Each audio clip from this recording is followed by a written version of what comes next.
Selles videos näitan, kuidas lisada SCORM moodulisse pilte, videoid ja teisi interaktiivseid elemente.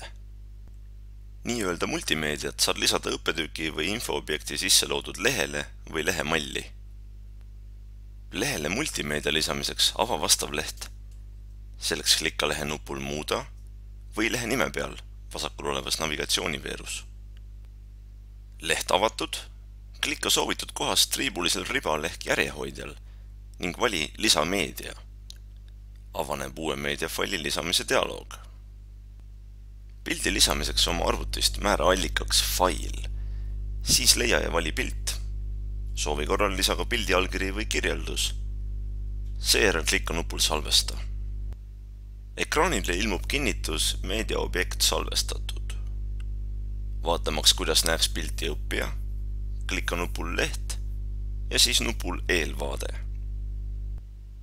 Kui soovid üles laetud pildi mõõtmeid või kirjeldust muuta, klikka lehe menüüs nupul Muuda, siis Pildil ja valikul Muuda seadeid. Avaneb meediafaili seadete muutmise dialoog. Kui soovid näidata pilti väiksemalt või suuremalt, klikka valikul Muuda soovi kohaselt. Jälgi, et säilita proportsioone juures oleks linnuke ning määra pildi kõrguse või laiuse uus pikselväärtus. Kinnitamiseks klikka nupul Salvesta. Pildil klikates saad määrata, kas see paikneb lehel vasakul, paremal või keskel. Pildi kõrvale tekstilõigu paigutamiseks määra esmalt, kas pilt ise jääb nii-öelda ujuvalt vasakule või paremale. Pildi alla ilmunud järjehoidjalt vali lisalõik, sisesta tekst ning klikka nupul Salvesta ja tagasi. Helifaili saad lisada sama lihtsalt nagu pildi. Jälgi, et üleslaetav audio oleks MP3 formaadis.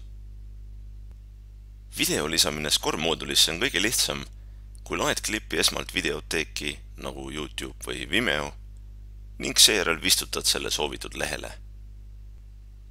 Selleks, et videoteeki laetud klipile pääseks ligi ainult sinu õppematerjali kasutajad, võid klipi videoteeki loendist ehk otsingust välja jätta. Vistutamiseks kopeeri videoteegis manusta või embed kood. Lisa oma õppemooduli lehele lõik ning kleebi kood sellesse lõiku.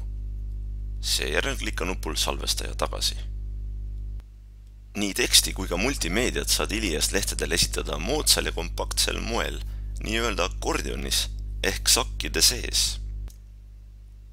Soovitud lehel ja kohal vali järjehoidjal Sisesta sakid.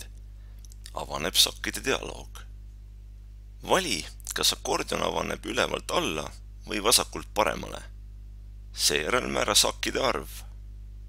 Samuti saad sättida sakkide laiust ja kõrgust. Näiteks vertikaalselt avaneva akordioni puhul võiks määrata sakkidele väiksema laiuse kui lehel. Sakkide olek määrab, millisena akordion õppijale ilmub. Kas kõik sakid on esialgu suletud, kas esimene sakk on avatud või on kõik sakid avatud. Samuti saad akordioni joondada, samal moel nagu meediat. Kinnitamiseks klikka nupul Salvesta. Nüüd anna sakkidele nimi ja seejärel klikka nupul Salvesta. Sakkide sisustamiseks klikka nupul Leht ning lisa igale sakile tekstilõik, pilt või muud sellist.